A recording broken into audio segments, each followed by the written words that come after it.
আজকে আলোচনা করব কিভাবে অবিবাহিতের সার্টিফিকেট ও হলফনামা করবেন এবং কেন করবেন তা নিয়ে বিস্তারিত। সুপ্রিয় দর্শক মণ্ডলী, সাধারণত বিদেশে বিবাহ, নাগরিকত্ব বা চাকুরি পাবার জন্য তৈরি করতে হয় এই হলফনামা, মানে অবিবাহিতের হলফনামা, সাথে অবিবাহিতের সার্টিফিকেটও প্রয়োজন হয়।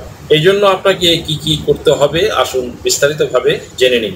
প্রথমত, চেয়ারম্যান বা কমিশনারের কার্যালয় হতে একটি অবিবাহিতের সনদপত্র নেবেন। তাতে লেখা থাকবে আপনি অবিবাহিত এই কথাটা। কাজটি করতে হবে চেয়ারম্যান বা কমিশনারের লেটার হেড প্যাডে এবং তার স্বাক্ষর থাকতে হবে। লেটার হেড প্যাড বলতে তার অফিসিয়াল যে প্যাড থাকে সেই প্যাডের উপরে। এটি নিয়ে আপনি চলে যাবেন ডেপুটি কমিশনার কার্যালয় বা ডিসিও। সেখানে গিয়ে আপনাকে বলতে হবে যে আপনার একটি অবিবাহিতের সনদপত্র বা আনমেরিড সার্টিফিকেট লাগবে। তখন আপনাকে তারা একটি ব্যাংক অ্যাকাউন্ট দিবে। সেই চালানের মাধ্যমে আপনি উত্তরা ব্যাংকে টাকা পরিশোধ করবেন। হয়ে গেল আপনার প্রথম কার্যক্রমটি। এরপরে দ্বিতীয় কাজটি কি হবে আসুন জেনে নেওয়া যায়। দ্বিতীয়ত, আপনাকে একটি সাদা কাগজে ডিসি বরাবর একটি আবেদনপত্র লিখে আবেদন করতে হবে।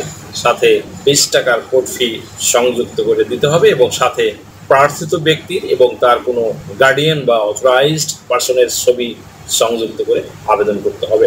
লাইক হতে পারে আপনার বাবা বা মায়ের বা ভাইয়ের ছবি। আশা করি বুঝতে পেরেছি।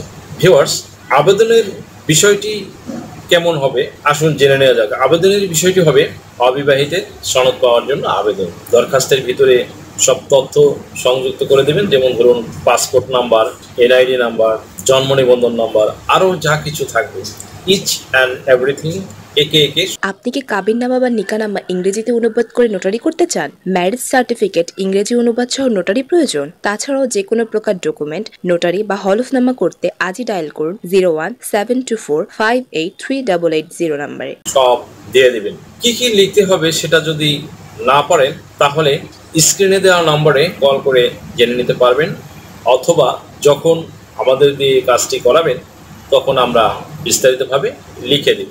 অতঃপর এবার তৃতীয় পদক্ষেপটি নিতে হবে।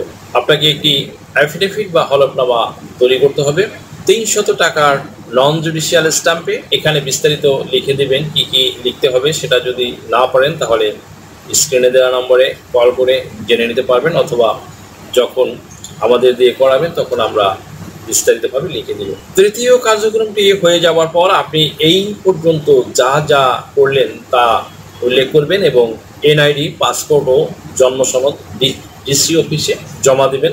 জমা দেওয়ার পর পারলে একটি কপি রিসিভ করে রাখবেন। এরপর কি করবেন আসুন বলছি, জেনে নিন। সো এরপরে আপনাকে করতে হবে ডিসি অফিসের কাজ। ডিসি অফিসে কি কি কাজ করতে হবে আসুন জেনে নিই। ওখানে আপনার যে এখন পর্যন্ত যে ডকুমেন্টস করলেন এসব ডকুমেন্টস জমা দিবেন। তারা তখন জিএসবি দিয়ে পুলিশ ভেরিফিকেশন করাবে এবং সরেজমিনে তদন্ত করে একটি তদন্ত প্রতিবেদন দিবেন। তারা প্রতিবেদনটি দিবে ডিসি অফিস বরাবর।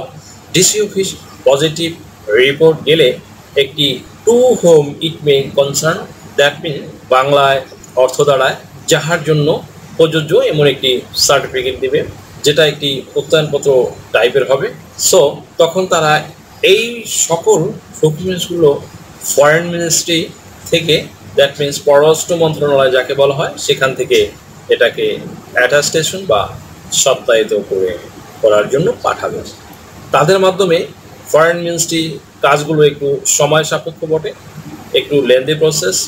আর আপনি যদি তখন নিজে গিয়ে এসব ডকুমেন্টস নিয়ে যদি ফরেন মিনিস্ট্রিতে যান তাহলে কাজটা একটু দ্রুত হবে।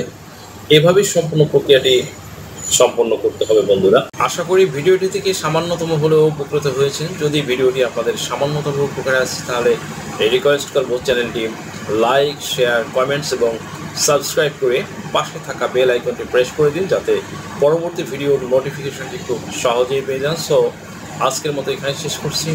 দেখা হবে অন্য কোনো দিন, অন্য কোনো ভিডিওতে, অন্য কোনো আইনি কন্টেন্ট নিয়ে।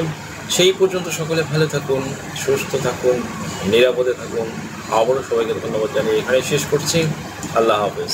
দেশ ও বিদেশ থেকে যে কোনো ধরনের হলফনামা, এফিডেভিট নিতে চান, কাবিননামা, নিকানামা যে কোনো ভাষায় অনুবাদ করে বিভিন্ন মন্ত্রণালয়, ইসলামিক ফাউন্ডেশন থেকে সত্যায়িত করে নিতে চান, শিক্ষা সনদ বা অন্য যে কোনো ধরনের ডকুমেন্ট শিক্ষা বোর্ড, শিক্ষা মন্ত্রণালয় থেকে সত্যায়িত করে নিতে চান, ধর্ম পরিবর্তন করে কোর্ট ম্যারেজ করতে চান, কুরিয়ার, ইমেইল, হোয়াটসঅ্যাপ, ইমো, মেসেঞ্জারিতে ডেলিভারি নিতে পারবেন। তাছাড়াও সরাসরি এসেও নিতে পারবেন। Mobile number 01724583880।